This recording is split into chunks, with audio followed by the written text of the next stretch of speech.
Je voulais parler du Panthéon. Vous voyez à Paris la place du Panthéon, le grand Panthéon, et si vous entrez dedans, il y a des tombeaux. C'est froid, c'est noir. Je suis allé une fois quand j'étais enfant. Mais ils n'arrêtent pas d'en parler. Autrefois, l'idée magnifique, c'était d'y mettre Arthur Rimbaud. À cause de quoi? À cause du scandale? Ou parce que tu es seulement capable d'en réciter une phrase par cœur? La foudre à Rimbaud? Mais la tombe de Rimbaud, vous l'avez vue? À Charleville-Mézières, dans les territoires, comme ils disent là, ceux de la verticale. On voit des immeubles, il y a la tombe de Rimbaud et ces immeubles jaunes derrière. Mais c'est précisément ça, Rimbaud. Pourquoi ça parle? Parce que ceux des immeubles, c'est nous, c'est nos cimetières, c'est nos immeubles, c'est nos ciels. Ils auraient voulu déménager Rimbaud quand on aurait fait une chaîne autour du cimetière. Eh ben, j'aurais pas été tout seul. Puis maintenant c'est d'autres, la chanteuse Dalida, je crois, Marcel Proust. D'accord, la tombe de Marcel Proust, c'est pas gigantesque, c'est en haut du Père-Lachaise, c'est juste une espèce de frigo gris en marbre, et aussi son frère, sa belle-sœur. Ouais, mais sait-on ce qu'il y a dessous?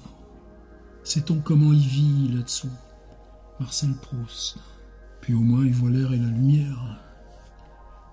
S'il était là au Panthéon à Paris, ce qui est jamais entré dans le Panthéon à Paris. Alors évidemment, une affaire comme ce gros frigo, faut la faire tourner. Il y en a d'autres qui s'y sont essayés. Guy Debord, pas Guy Ernest Debord tout seul, mais lui et ses copains, c'était dans Potlatch en 1955. Projet d'embellissement rationnel de la ville de Paris. Les lettristes présents le 26 septembre ont proposé communément les solutions rapportées ici à divers problèmes d'urbanisme soulevés au hasard de la discussion. Pour les églises, 4 solutions différentes ont été avancées. Guy Ernest Debord se déclare partisan de la destruction totale des édifices religieux de toute confession, qu'il n'en reste aucune trace et qu'on utilise l'espace. Gilles J. Volman propose de garder les églises en les vidant de tout concept religieux, de les traiter comme des bâtiments ordinaires, d'y laisser jouer les enfants. Michel Bernstein demande que l'on détruise partiellement les églises de façon que les ruines subsistantes ne décèlent plus leur destination première. La tour Saint-Jacques, boulevard de Sébastopol, en serait un exemple accidentel. Jacques Fillon, enfin, veut transformer les églises en maisons à faire peur, utiliser leur ambiance actuelle en accentuant ses effets paniques, et ainsi de suite. Vous en avez quand même 3 pages. Alors, il y avait une piste dans mon vieille espèce d'espace. C'est à la fin d'espèce d'espace, il y a 2 annexes. Il y en a une qui est la description de ce camping-car qu'avait inventé Raymond Roussel, son camion maison. Et page 130 de la vieille édition Galilée, il y a un exercice sur la ville. Et dans exercice sur la ville, décrire les opérations qu'on effectue lorsqu'on prend le métro avec la même minutie que Baedeker pour le métro de Londres en 1907. Repenser à certaines des propositions faites par les surréalistes pour embellir la ville. L'obélisque, l'arrondir et faire poser à son sommet une plume d'acier à sa mesure. La tour Saint-Jacques, la courber légèrement.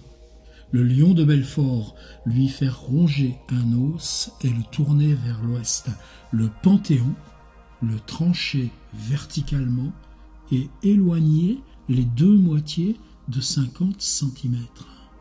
Alors Pérec, d'où est-ce qu'il prenait ça?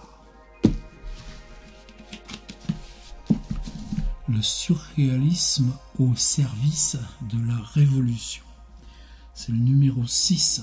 Et ça tombe bien, parce que les éditions Jean-Michel Place me proposent un fac-similé. Puis moi, ça fait très longtemps que c'est un de mes livres chéris, fétiches. Je l'ouvre par hasard à la page où j'avais mis ma petite réglettes. Et les voilà. Sur certaines possibilités d'embellissement irrationnel d'une villa. Vous voyez comme le mot irrationnel est passé à Guy Debord en devenant rationnel. Alors le principe, on est le 12 mars 1933. Question, 2 points. Doit-on conserver, déplacer, modifier, transformer ou supprimer? Je pense même que c'est cette suite d'infinitifs qui a tant excité Georges Perec. Doit-on conserver, déplacer, modifier, transformer ou supprimer? 1. L'Arc de Triomphe. On y est arrivé grâce à Christo et Jeanne-Claude ce mois-ci. 2. L'obélisque. 3. La tour Eiffel. 4. La tour Saint-Jacques. 5. La statue de Chapa. Je connais pas, mais Chapa, vous savez, c'est celui qui avait inventé les télégraphes optiques avec ce réseau qui maillait tout le territoire et même toute l'Europe. La statue de Gambetta. La statue de Jeanne d'Arc. Celle-ci, avec Front National et tout, elle a eu son heure de gloire. La pauvre. 8. Paris pendant la guerre. 9. La défense de Paris en 1870. Comment supprimer la défense de Paris en 1870? C'est mystérieux et surréaliste. 10. La République, place de la République. 11. La colonne Vendôme. 12. Le Sacré-Cœur, etc. 14. Chevalier de la Barre. 15. Le Lion de Belfort. 16. l'Opéra. Et est-ce qu'on y arrive? 18. Le Palais de Justice. 23. La statue de Panhard, l'inventeur des DINA, des PL-17, des Panhard 24. Ouais, mais c'était aussi l'inventeur de pas mal d'armements. La statue d'Alfred de Musset. Vous saviez qu'il avait une statue? Alfred. La statue de Clémenceau. 26. Le Panthéon. 30. La gare de l'Est, etc., etc. Bon, les gares ici sont occupées pour en faire genre de supermarché. Alors, réponse. Et les réponses, elles occupent graphiquement 2 pages du fac-similé de Le surréalisme au service de la Révolution, numéro 6, 1933. Donc, réponse de André Breton, 2. Paul Éluard, 3. Arthur Arfaux. Ça, moi, je connais très très mal Arthur Arfaux, même pas du tout. 4. Maurice Henry. 5. Benjamin Perret. 6. Tristan Tzara. 7. Georges Weinstein. Et chacun a répondu à une partie des questions. Maintenant, on peut plonger. 1. Ça concerne l'Arc de Triomphe, breton. Faire sauter après l'avoir enfoui dans une montagne de fumier. Oh. Paul Éluard. Le coucher et en faire la plus belle pissotière de France. C'est pas moi, hein. C'est les surréalistes. On est d'accord. 1. Arthur Arfaux. Une délégation quotidienne le détruira peu à peu. Benjamin Perret. Le remplacer par un volubilis grimpant à une hallebarde. Ouais, je crois que Benjamin Perret, il rattrape tous les autres. Tristan Tzara, rien sur l'Arc de Triomphe. Jean Weinstein, rien non plus. Attendez, je prends 6. La statue de Gambetta. 1. André Breton. 6. À détruire. 2. Paul Éluard. 6. Statue de Gambetta. À peindre en trompe-l'œil de façon à lui donner l'aspect d'un paysage neigeux des Alpes au crépuscule. Benjamin Perret, il n'en parle pas. Tristan Tzara non plus. Pas beaucoup de réactions sur la statue de Gambetta. Allez, et maintenant, Panthéon. Panthéon 26, André Breton 24, 27, rien. Paul Éluard 24, 25, 26. À transformer en maternité. Ah. Arfaux 26. À réduire aux proportions d'un dé à jouer. Construire tout autour une grille 3 fois plus grande que celle qui existe actuellement. Je retiens. 4. Maurice Henry. 26. Panthéon. À conserver mais changer le nom en pantalon. Restera complètement vide. Défense d'entrée. Benjamin Perret n'en parle pas. Et là, on arrive à Tristan Tzara. 4. 26. Le trancher verticalement et éloigner les deux moitiés de 50 cm. Alors Tristan Tzara, lui, ce serait difficile de le mettre au Panthéon, parce que quoi?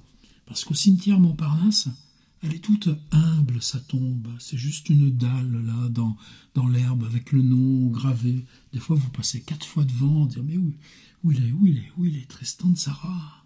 Si on transportait Tristan Tzara au Panthéon, il faudrait emmener toute la dalle, l'herbe, le ciel et la tour Montparnasse. Ce serait bien, d'ailleurs. Est-ce qu'en l'honneur de Tristan Tzara, puisque là, on a emballé l'Arc de Triomphe, on ne pourrait pas tenter l'opération, ne serait-ce que pendant un mois, le Panthéon, et non le pantalon, le trancher verticalement et éloigner les deux moitiés de 50 cm. Et puis ensuite, on remet tout, c'est pas grave. Il suffit de repousser un peu. Ah, tenez, la statue d'Henri IV, chez Arthur Arfaux. Construire derrière elle, en file indienne, 3 répliques d'Henri IV, de plus en plus petites et de moins en moins existantes. André Breton, peindre le cheval en noir. Reconstruire Henri IV en houppe à poudre. Georges Weinstein a modifié, Henri IV ayant mis pied à terre, fait brouter son cheval en lui tapotant la croupe. Moi je dis, foutez-nous dans la paix avec le Panthéon. Victor Hugo, ça concerne tout le monde. Ma grand-mère maternelle qui récitait encore Les pauvres gens, à plus de 85 ans. Est-ce que Victor Hugo, on ne pourrait pas simplement mettre la statue sur un camion et la déplacer toutes les 3 semaines dans les 36 000 communes de France? Ce serait pas mieux, ça? J'arrête là. Dans ce site, cette chaîne, il y a des ateliers d'écriture, c'est important. En ce moment, je suis en train de faire le bilan de 30 ans de vie avec ça. Et puis, il y a mes petites fictions d'1 minute, une espèce de trouble mental où on est là au matin. Mais je veux aussi qu'il y ait ces chroniques, ce qu'on en pense du monde. Alors Rimbaud, foutez-lui la paix. Alors Proust, foutez-lui la paix. Vous ne savez pas quoi en faire du Panthéon pour revitaliser un peu l'intérêt? Lisez les surréalistes au service de la Révolution.